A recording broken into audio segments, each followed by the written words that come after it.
Slick back. No, no, slick back. That's what I said. Slick back. No, nigga, I'm a pimp named Slick back. Pimp named Slick back. Pimp named Slick back. Nigga, are you deaf? I'm a pimp named Slick.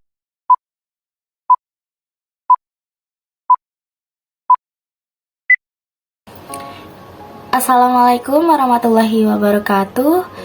Izinkan saya perkenalkan diri dulu. Nama saya Nikentorani Chaini Putri dari kelas 23 MA2. Di sini saya ingin menjawab pertanyaan dari Ibu Rani Ramdayani, SPD MA. Apa pengertian aktualisasi diri menurut Anda dan sebutkan 2 faktor yang paling berpengaruh dalam aktualisasi diri Anda? Boleh faktor internal atau eksternal. Aktualisasi diri adalah proses pengembangan potensi dan kemampuan diri untuk mewujudkan potensi tertinggi yang dimiliki, memperoleh pemahaman lebih dalam tentang diri sendiri, mencapai kebahagiaan dan kepuasan pribadi yang maksimal. Bagi saya pribadi, 2 faktor yang paling mempengaruhi aktualisasi diri saya adalah dari motivasi internal. 1. Motivasi yang berasal dari dalam diri sendiri, seperti keinginan untuk terus belajar, berkembang, dan mencapai tujuan pribadi. Hal ini mendorong saya untuk terus meningkatkan diri dan menemukan makna dalam setiap tindakan. Yang kedua, dukungan sosial. Dukungan dari keluarga, sahabat, dan mentor yang memberikan dorongan, bimbingan dalam perjalanan aktualisasi diri. Interaksi dan hubungan dengan orang-orang ini memainkan peran penting dalam perkembangan pribadi saya. Apa gaya pribadi dan lingkungan okupasional Anda jika dilihat dari teori pemilihan jabatan John Holland? Gaya pribadi lebih ke ekstrovert, agresif, petualang, lebih menyukai peran pemimpin, dominan, persuasif, dan memiliki keterampilan verbal yang baik. Berarti gaya pribadi ini masuk ke dalam tema enterprising dan lingkungan okupasional yang cocok seperti manajer personalia, produksi, dan pemasaran entrepreneur. Apa hubungan antara self-efficacy dengan kematangan karir menurut Anda?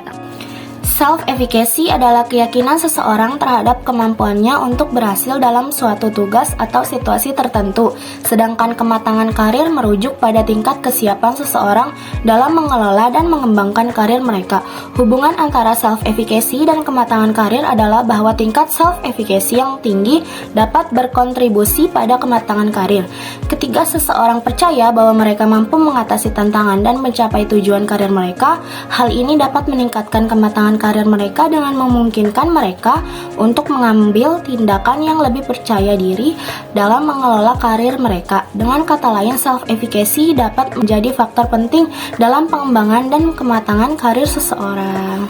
Ceritakan seperti apa dukungan interpersonal yang pernah Anda dapatkan dan sangat bermakna dalam kehidupan Anda, dan apa dampak dukungan interpersonal tersebut untuk Anda saat ini. Dulu pas masih sekolah, saya ini pendiam dan pemalu.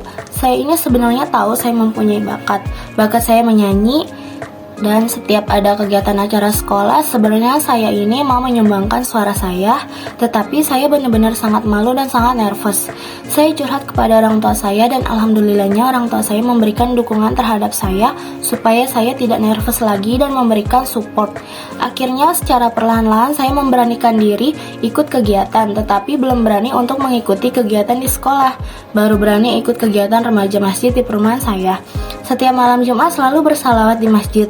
Awalnya saya grogi, tapi lama-kelamaan nervous saya hilang. Lalu saya mencoba memberanikan diri untuk mengikuti ekskul sesuai dengan bakat saya seperti paduan suara, band, sama solo vokal. Dampak dukungan dari keluarga saya ini semakin percaya diri, semakin berani mengeluarkan bakat saya, walau masih agak sedikit malu-malu kalau berada di lingkungan baru, tetapi kedepannya saya akan lebih berusaha lagi supaya percaya diri saya terus bertambah. Sebutkan 3 faktor yang sangat berpengaruh dalam kematangan karir menurut Anda. Berikan alasannya. Yang pertama ada pendidikan dan keterampilan. Pendidikan dan keterampilan sangat penting dalam membentuk karir seseorang. Mempelajari dan menguasai suatu bidang yang diminati akan memberikan landasan yang kokoh bagi kemajuan karir. Yang kedua adalah ada pengalaman kerja. Pengalaman kerja memberikan wawasan dan pemahaman mendalam tentang industri dan pekerjaan yang relevan. Hal ini memungkinkan seseorang untuk mengatasi tantangan yang muncul dalam karirnya. Yang ketiga ada jaringan dan hubungan. Membangun jaringan dan hubungan dalam industri dan komunitas profesional dapat membantu mengidentifikasi peluang karir, belajar dari orang lain, dan mendapatkan dukungan untuk pengembangan karir.